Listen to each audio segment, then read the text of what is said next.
Assalamualaikum warahmatullahi wabarakatuh. Perkenalkan saya Siti Hadijah dengan NIM 2348201114 dari Farmasi B. Di sini saya akan menjelaskan tentang saraf, yaitu tentang saraf dan penyakit-penyakit saraf. Nah, dimulai dari pengertian saraf, yaitu sistem saraf adalah jalinan jaringan saraf yang saling berhubungan, sangat khusus dan kompleks yang ada di dalam tubuh manusia yang mengkoordinasikan, mengatur, dan mengendalikan interaksi antara seorang individu dengan lingkungan sekitarnya, serta mengatur aktivitas sebagian besar sistem dalam tubuh manusia. Selanjutnya itu ada fungsi saraf. Fungsi saraf terbagi menjadi 4. Yang pertama untuk memelihara fungsi tubuh, yang kedua menerima rangsangan eksternal dan internal, yang ketiga mengatur kegiatan di dalam tubuh, dan yang keempat merespon dan mengelola rangsangan yang diterima dalam tubuh. Selanjutnya di sini ada gambar. Yang pertama itu ada gambar tentang bagian-bagian dan klasifikasi dari sistem saraf. Jadi, sistem saraf itu terbagi menjadi dua. Yang pertama sistem saraf pusat dan yang kedua sistem saraf tepi. Apa sih itu sistem saraf pusat? Nah, di sini sistem saraf pusat adalah sistem saraf yang menerima informasi atau rangsangan dari semua bagian tubuh dan mengontrolnya menjadi respon tubuh. Nah, di sistem saraf pusat ini ada dua bagian utama, yang pertama otak dan yang kedua sumsum tulang belakang atau medula spinalis. Nah, untuk di otak terbagi lagi menjadi tiga. Yang pertama ada otak besar atau cerebrum, yang kedua ada otak kecil atau cerebellum, dan yang ketiga ada sumsum lanjutan untuk melanjutkan ke dalam sumsum tulang belakang, yaitu medulla oblongata. Nah, selanjutnya yaitu ada sistem saraf tepi, atau sistem saraf tepi adalah jaringan saraf yang mencakup reseptor sensorik yang berhubungan dengan otak dan sumsum tulang belakang dan menghubungkan respons sistem saraf pusat dengan organ-organ lain yang ada di dalam tubuh. Dan di sini dalam sistem saraf tepi itu terbagi lagi menjadi dua saraf, yaitu yang pertama ada saraf somatis atau saraf yang dilakukan secara sadar, dan yang kedua ada saraf otonom yang saraf yang tidak dilakukan secara sadar ataupun kita tidak perlu memikirkannya. Contohnya seperti kalau somatis, yaitu kita bisa menggerakkan tangan atau menggerakkan kaki, sedangkan saraf otonom atau saraf tidak sadar yaitu dengan contoh kita mengedipkan mata atau dengan mengatur pernapasan. Nah, di sistem saraf somatis itu terbagi lagi menjadi dua. Ada yang pertama yaitu 12 pasang saraf otak atau kranial dan 31 pasang saraf sumsum tulang belakang atau spinal. Nah, dalam saraf otonom atau saraf tidak sadar itu terbagi lagi menjadi dua, yaitu yang pertama ada simpatik dan parasimpatik. Apa sih itu? Ayo kita bahas. Jadi, saraf simpatik adalah saraf yang meningkatkan detak jantung dan mengencangkan otot-otot supaya merespon dengan cepat. Contohnya seperti memperbesar pupil mata, terus memperbesar bronkus, dan memperlambat ereksi atau memperhambat ereksi. Nah, terus untuk parasimpatik yaitu adalah saraf yang menurunkan detak jantung dan melemaskan otot-otot dalam tubuh. Contohnya, ia berkebalikan dengan saraf simpatik, yaitu mengecilkan pupil mata, mengecilkan bronkus, dan mempercepat ereksi. Nah, baiklah, selanjutnya kita masuk ke dalam saraf berdasarkan fungsi. Nah, saraf berdasarkan fungsi itu terbagi menjadi dua. Yang pertama saraf sensorik dan yang kedua saraf motorik. Apa sih itu saraf sensorik? Saraf sensorik merupakan sistem saraf yang berfungsi sebagai pembawa pesan dari reseptor ke saraf pusat, yaitu ke otak dan tulang belakang. Untuk saraf motorik, yaitu sistem saraf yang berfungsi sebagai pengirim pesan dari saraf pusat untuk dibawa ke otot atau kelenjar yang hasilnya berupa tanggapan tubuh terhadap rangsangan yang diterima oleh tubuh. Sebelum kita masuk ke dalam penyakit, kita harus tahu dulu nih gejala dari penyakit saraf itu seperti apa. Tapi kebanyakan gejala dalam penyakit saraf itu sama saja seperti flu biasa atau demam biasa, sakit kepala, dan kesemutan. Jadi hati-hati ya. Oke, baik. Sekarang kita masuk ke dalam penyakit dalam sistem saraf. Yang pertama itu ada meningitis, atau penyakit meningitis merupakan penyakit yang disebabkan oleh bakteri Neisseria meningitidis yang mengakibatkan peradangan pada meningen atau selaput otak. Beberapa faktor resiko yang terkena meningitis itu yang pertama paparan terhadap asap rokok baik yang merokok maupun tidak atau yang aktif maupun pasif, dan yang kedua mengalami perubahan iklim, dan yang ketiga memiliki riwayat infeksi saluran pernapasan atas seperti flu dan bersin atau flu dan batuk, dan yang keempat ada bersin. Nah, di sini kita lihat ada gambar ya. Nah, di gambar ini ada terlihat bentuk otak manusia yang normal atau otak dengan penderita yang meningitis. Nah, di dalam otak yang normal itu di situ kita dapat melihat untuk mendingan selaput otaknya sangat tebal, dan di situ berwarna biru ataupun biasanya bisa dibilang itu sangat normal. Sedangkan yang untuk penderita meningitis di situ terdapat selaput yang lain, dan di situ ada berwarna merah atau dia mengalami peradangan dan infeksi. Oke, selanjutnya kita masuk ke dalam gejala untuk para penderita meningitis.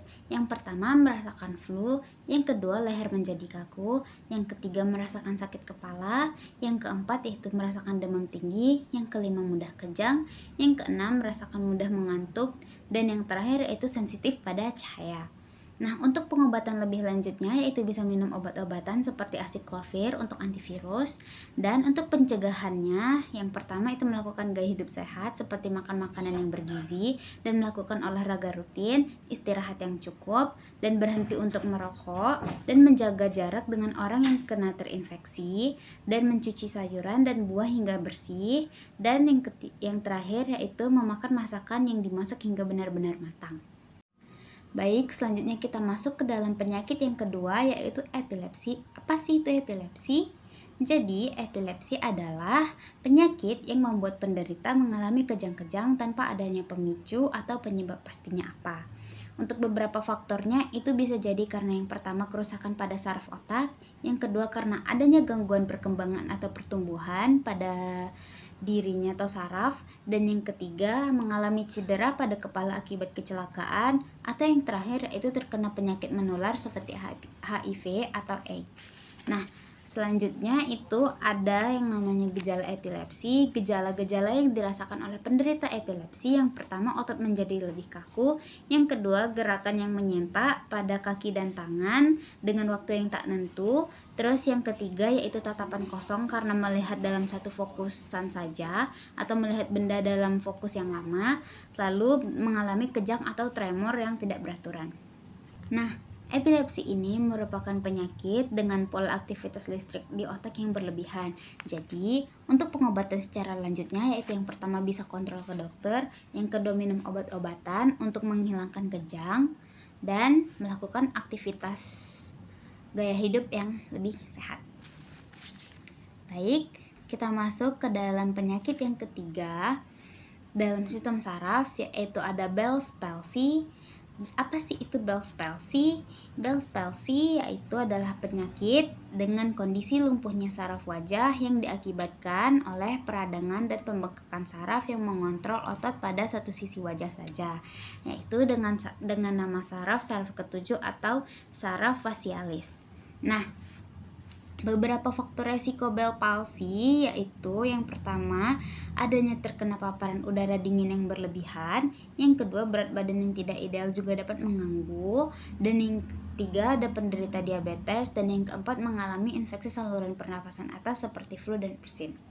Di sini dapat kita lihat di dalam gambar itu ada yang pertama ada loss of overhead and brow movement, yaitu tidak dapat mengalami kerutan atau tidak bisa mengkerutkan dahi. Terus yang kedua itu ada inability to close eyes and dropping of eyelids, yaitu tidak bisa mengerutkan mata. Dan yang ketiga itu loss of nasolabial fold and dropping of lower lips, yaitu tidak bisa mengangkat bagian bibirnya untuk tersenyum ke atas. Nah, untuk gejala yang dialami oleh penderita Bell's palsy yaitu yang pertama perubahan bentukan wajah, yang kedua salah satu sisi wajahnya tampak merosot atau melorot, dan yang ketiga itu menurunnya kemampuan pengecap rasa, yang keempat merasakan nyeri di sekitar rahang atau di sekitar telinga, dan yang kelima sering merasa pusing. Untuk pencegahannya yaitu bisa dengan misit wajah dan tidak terkena paparan udara dingin secara berlebihan. Tetapi Bell palsy ini merupakan penyakit yang bukan permanen, berarti dia tidak menentu ya. Baiklah, selanjutnya atau yang keempat, penyakit yang keempat dalam sistem saraf yaitu Parkinson.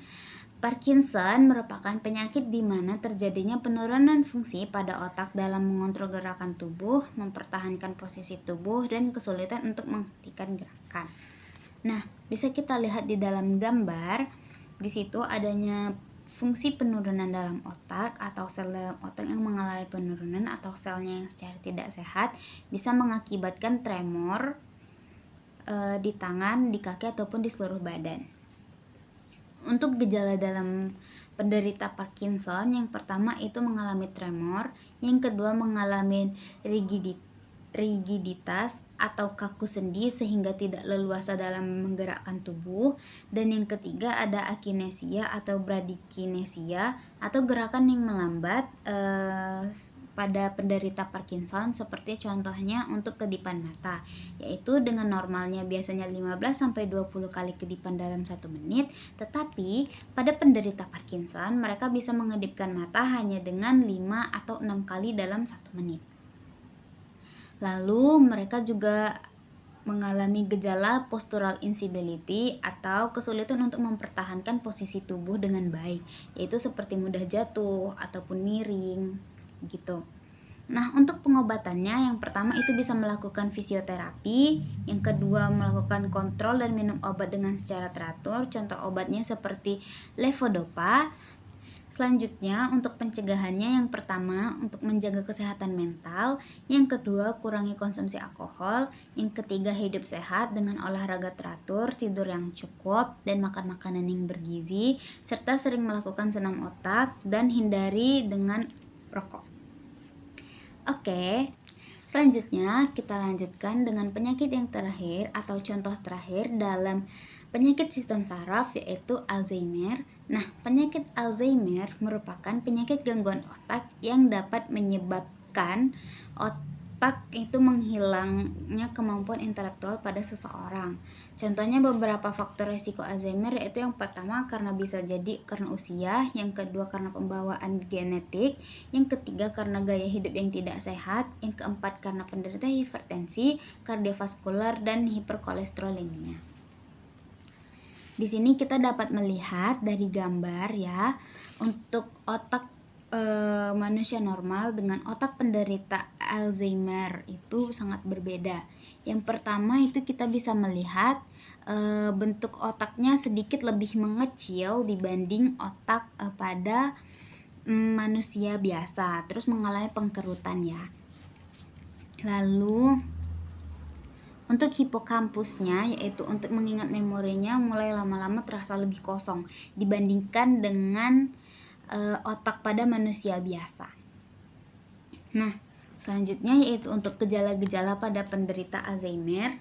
Yang pertama itu mengalami gangguan tidur, yang kedua kehilangan kemampuan untuk berkomunikasi, yang ketiga sulit membuat rencana, sulit menemukan kata-kata untuk mengungkapkan pikiran, sulit memecahkan masalah, penurunan memori, otot menjadi kaku atau lebih sering mengalami kejang, lalu kehilangan benda lebih sering daripada sebelumnya, atau seperti sering lupa menaruh barang, lalu memiliki daya ingat jangka pendek yang sangat-sangat buruk, dan kehilangan tentang keseimbangan dalam posisi tubuh. Selanjutnya, pencegahan untuk penderita Alzheimer yang pertama itu melakukan gaya hidup sehat seperti hidup dengan berolahraga secara rutin, istirahat yang cukup, dan makan makanan yang bergizi seperti makanan yang segar, minyak yang sehat, dan makanan yang rendah lemak jenuhnya. Lalu berhenti dengan merokok. Baiklah, terima kasih. Sekian presentasi dari saya. Saya harap yang menonton dapat ilmu yang lebih bermanfaat dari saya. Jika ada salah kata, saya mohon maaf. Saya akhiri dengan wassalamualaikum warahmatullahi wabarakatuh.